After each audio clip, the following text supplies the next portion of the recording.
adalah sebuah kabupaten di bagian tengah Pulau Sumbawa, Nusa Tenggara Barat. Ibu kotanya adalah Kota Dompu. Dompu merupakan bekas kerajaan yang telah eksis sejak awal abad ke-14. Dalam kitab Negara Kertagama, nama Dompu disebut sebagai Dompo dan menjadi salah satu target penaklukan oleh Majapahit. Setelah nama Dompu disebutkan dalam Sumpah Palapa tahun 1331, setidaknya butuh masa 26 tahun dan 2 kali serbuan untuk menaklukkan kerajaan Dompo. Dalam Majapahit pertama yang dipimpin oleh Panglima Nala di bawah komando Patih Gajah Mada mengalami kegagalan dalam menaklukkan Dompu.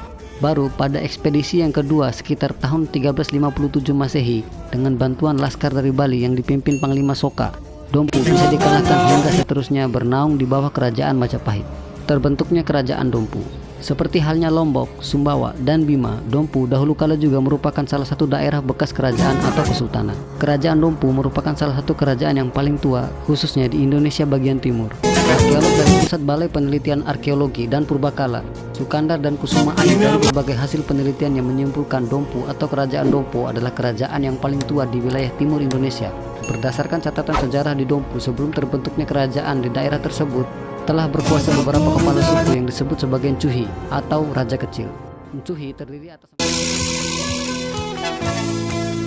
orang, yakni Encuhi Huu yang berkuasa di daerah Huu, Encuhi Saneo yang berkuasa di daerah Saneo dan sekitarnya, yang sekarang Kecamatan Woja dan Dompu. Selanjutnya Encuhi Noa berkuasa di Noa dan sekitarnya, serta Encuhi Tonda berkuasa di Tonda yang sekarang wilayah Desa Riwo, Kecamatan Woja, Dompu. Dari keempat Encuhi tersebut, yang paling dikenal adalah Encuhi Huu. Menurut cerita rakyat setempat, di negeri Woja berkuasa seorang Encuhi Kula yang mempunyai anak perempuan bernama Kombarawe. Encuhi tersebut kemudian dikenal dengan nama Encuhi Patakula. Cerita rakyat setempat menyebutkan putra Raja Tulang Bawang terdampar di daerah Woja. Dalam pengembaraannya, tepatnya di wilayah Woja bagian timur, kemudian putra Raja Tulang Bawang tersebut menikah dengan putri Encuhi Patakula. Selanjutnya, para Encuhi sepakat menobatkan putra Raja Tulang Bawang sebagai Raja Dompu yang pertama. Sedangkan Raja Dompu yang kedua bernama Dewa Indra Dompu yang lahir dari perkawinan antara putra Indra Kumala dengan putra Deni, yang merupakan Raja Dompu yang ketiga. Raja Dompu yang keempat adalah Dewa Mbora Balada yang merupakan saudara dari Dewa Mbora Bisu dan Dewa Indra. Letusan Gunung Tambora. Gunung Tambora yang meletus pada tanggal 10 hingga 11 April 1815 dalam catatan sejarah Dompu mengakibatkan 3 kerajaan kecil, yaitu Pekat, Tambora, dan Sanggar yang terletak di sekitar Tambora tersebut musnah. Dinilai merupakan suatu pertanda kelahiran baru bagi Dompu yang baru, yakni pergantian antara Dompu lama. Peristiwa tersebut menggambarkan kelahiran wilayah Dompu yang bertambah luas wilayah kanan Dompu. Pada abad ke-19, di Dompu saat itu berada di bawah naungan raja-raja yang lemah. Kerajaan yang dikacaukan oleh berbagai pemberontakan pada tahun 1803 yang memaksa memerlukan campur tangan pihak residen. Sejak Sultan Abdul Aziz, putra dari Sultan Abdullah yang mengganti Sultan Yakub, tidak mampu berbuat banyak untuk memajukan kerajaannya.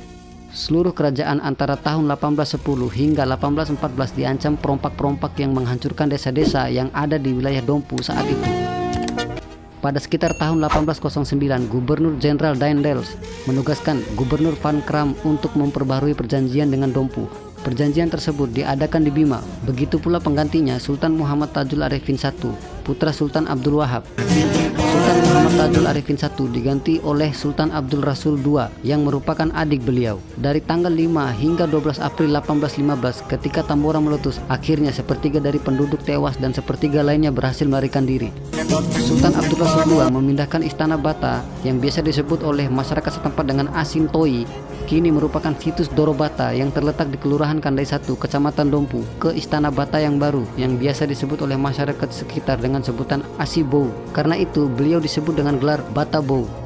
Beliau diganti dengan putranya Sultan Muhammad Salahuddin. Sultan Salahuddin mengadakan perbaikan dalam sistem dan hukum pemerintahannya. Beliau menetapkan hukum adat berdasarkan hasil musyawarah dengan para alim ulama, sekaligus menetapkan hukum adat yang dipakai adalah hukum Islam yang telah berlaku di wilayah kekuasaannya. Dalam menjalankan pemerintahannya, Sultan dibantu oleh Majelis Hadat serta Majelis Hukum dalam tatanan kepangkatan Hadat dan Hukum. Selanjutnya, mereka disebut sebagai menteri-menteri dengan sebutan Raja Bicara. Rato Rasanae, Rato Parenta, dan Rato Renda.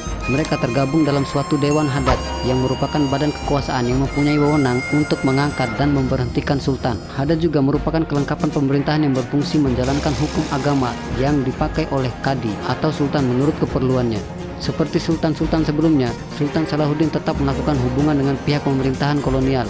Menurut Zollinger, sejak mengadakan perjanjian dengan Company pada sekitar tahun 1669, selanjutnya Sultan Muhammad Salahuddin diganti oleh putranya yakni Sultan Abdullah. Pada masa pemerintahannya, beliau menandatangani kontrak panjang pada tahun 1818. Terima kasih. Wassalamualaikum warahmatullahi wabarakatuh.